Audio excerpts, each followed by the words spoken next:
está na tela e você já sabe que é hora de falar de política e ele já está por aqui. Quem mais entende dos bastidores, né? Paulo Roberto. Bruna Moraes. Muito boa tarde, seja bem-vindo. Saudações cordiais, que é para rimar. Então, tudo certo. Você viu o que disse aí o Papa Francisco? Em relação aos brasileiros? Era muita cachaça e pouca oração, vocês não têm salvação. Não, é muita cachaça e pouca oração. O Papa não mentiu. Aliás, o Papa não mente, né? Fica o registro aí, a saudade de um Papa bem-humorado, de um Papa que tem um estilo assim meio despojado e um Papa que teve namorada. Olha aí. Cidadã lá na Argentina revelou, logo que ele assumiu, o Papa, fui namorada de Francisco, olha aí. Tá vendo aí? O único Papa que revelou também que teve namorada. Pois bem, fica a saudade. A propósito, o presidente Lula decretou luta oficial de 7 dias aqui no país, comunicou que vai viajar para Roma para participar não do velório, mas dos funerais, que será no próximo sábado. E ontem Lula falou a respeito do Papa Francisco. Vamos acompanhar um pouquinho? Francisco foi o Papa do acolhimento e por isso acordamos hoje um pouco órfãos do seu afeto. Um afeto que era livre de preconceitos e julgamentos, no mundo que sofre com a discriminação e a intolerância.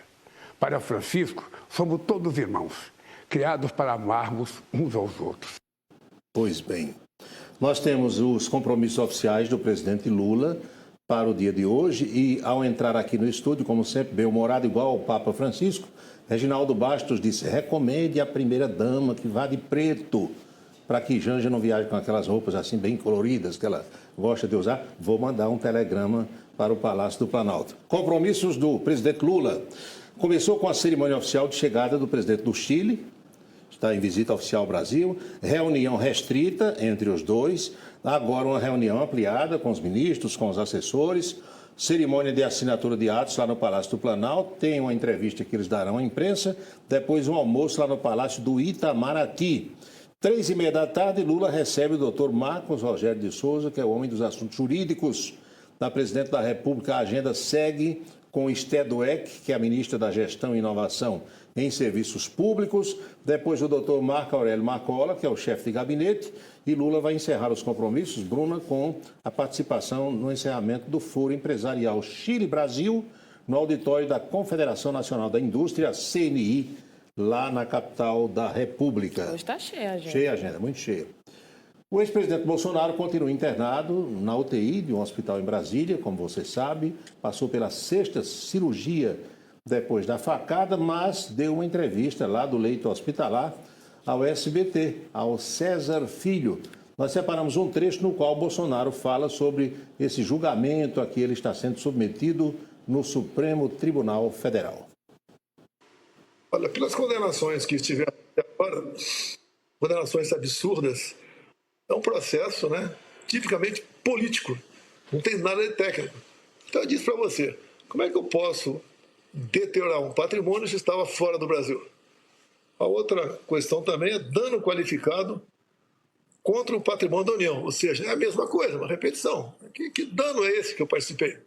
Você não tem uma só ligação com quem quer que seja aqui no Brasil. E outros dois, isso é idêntico, né? Golpe de Estado, uma brincadeira. Golpe de Estado sem liderança, sem tropa, sem armas, num domingo e sem o respectivo presidente para você destituí-lo naquele momento.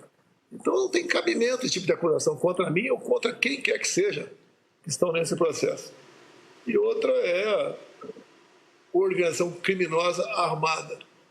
Você vai nas polícias legislativas da Câmara e do Senado e pergunte se alguma arma de fogo ou arma branca foi apreendida no 8 de janeiro com aquelas 1.000 e poucas pessoas.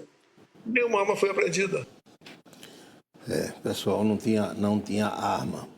A revista The Economist, que é uma revista britânica, é considerada hoje a mais importante publicação impressa do mundo. E é lida por autoridades, Bruna e amigos, do mundo econômico e do mundo político. E essa revista fez uma reportagem na sua mais recente edição, detonando o Supremo Tribunal Federal Brasileiro e, especialmente, o foco principal foi o ministro Alexandre de Moraes. Tem aqui uma reportagem que a gente colocou lá no Camisa 10. Barroso, o ministro Luiz Roberto Barroso, está defendendo a corte que preside.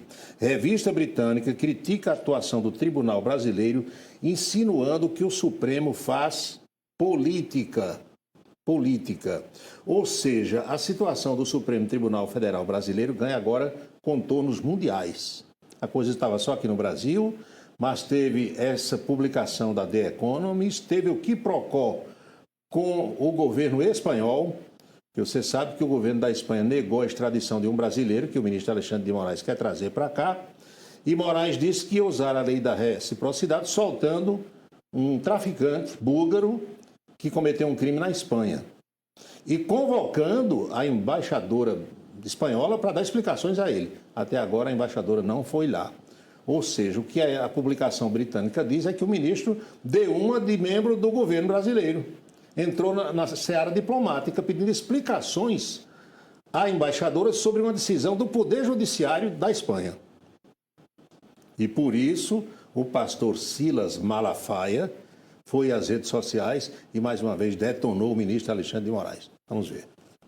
Para você ver que Alexandre de Moraes não respeita a independência dos poderes. Quem é ele? Ele não é ministro das Relações Exteriores, nem presidente do Brasil. Isso é uma vergonha. E outra, ele libera um traficante internacional com tornozeleira. Isso é um salvo-conduto para o cara fugir. E mantém gente presa, idosos, donas de casa, mães de criança, por crimes que não cometeram. Eu vou citar um caso, o caso da Gicimara, que no dia 8/1, junto de um policial, ajudou a levar uma pessoa que estava passando mal para dentro do palácio. O palácio foi cercado, ela foi presa. Está há 2 anos na cadeia, já perdeu mais de 20 quilos, já com crise de tentativa de suicídio. Até onde isso vai? A minha pergunta é, até onde o Supremo Tribunal Federal vai bancar os crimes de Alexandre de Moraes? Pois é. O governador paraibano João Azevedo abriu agora há pouco, na capital, João Pessoa, as plenárias do Orçamento Democrático do Estado. Todo ano tem essas plenárias em várias cidades paraibanas, incluindo Campina Grande e cidades sertanejas também. E isso é destaque na imprensa estadual. No dia de hoje, aqui está, o governo da Paraíba lança calendário de audiências públicas do Orçamento Democrático. Governador João Azevedo.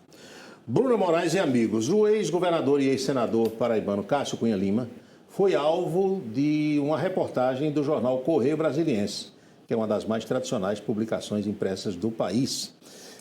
O jornal vem fazendo matérias com pessoas que foram constituintes. Lá em 88, participaram da elaboração da Constituição que ainda está vigindo, e Cássio foi entrevistado como sendo o mais jovem constituinte da época, página inteira. Entre outras coisas, Cássio Cunha Lima disse que é a favor do parlamentarismo.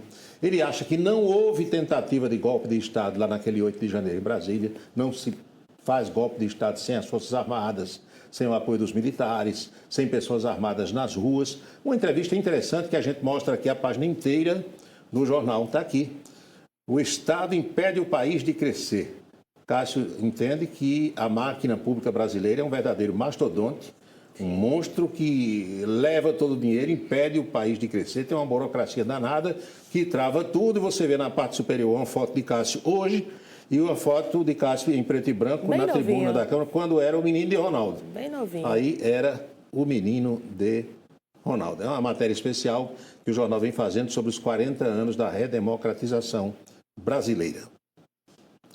Vai repercutir, acreditamos que na mídia estadual, se não houver um pedido de vista amanhã no Tribunal de Contas do Estado, aquela situação da filha do presidente da Assembleia Legislativa, deputado Adriano Galdino, a senhora Alana Galdino.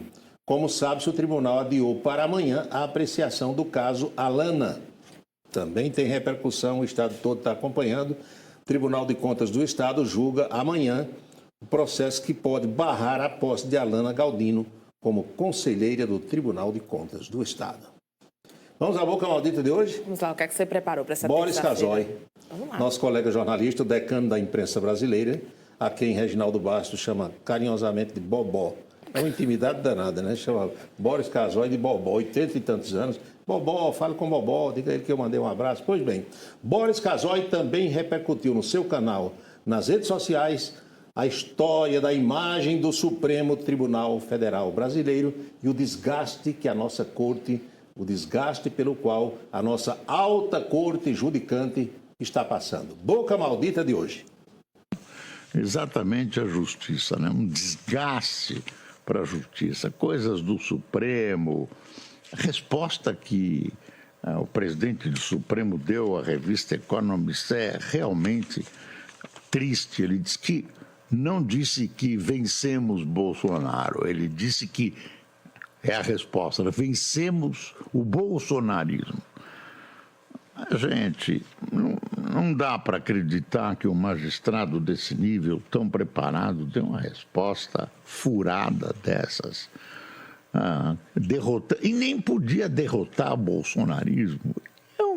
Ele é um juiz, tem que pairar acima dessas questúnculas políticas. E o nosso Supremo, de qualquer maneira, está criticado no mundo e imerge num caos político que causa danos à democracia brasileira. Tá vendo aí? Você já escutou alguém dizendo que não disse o que disse? Mais ou menos o que está acontecendo. Entendi. Aí. Foi lá no Congresso da União Nacional de Estudantes, todo mundo viu, está gravado, está nas redes sociais. O nosso querido Napoleão de Castro não participa do programa de hoje, luto fechado pela morte do Papa Francisco. Não sei nem se ele vai participar durante o restante da semana, porque há um convite oficial para que ele vá ao Vaticano fazer a cobertura, a área que ele conhece muito bem, já esteve várias vezes lá no Vaticano. Então por hoje é só, Paulo. Bruna. Muito obrigada. Amanhã você está de volta por aqui. Ok, querida. Como o Paulo falou, hoje a gente não tem Napoleão, mas a gente vai ver quem é que está acompanhando o Em Dia de hoje com algumas mensagens aqui na tela. Etevaldo das Malvinas. Boa tarde, Bruna. O Plínio Lemos ficou um show. Só está faltando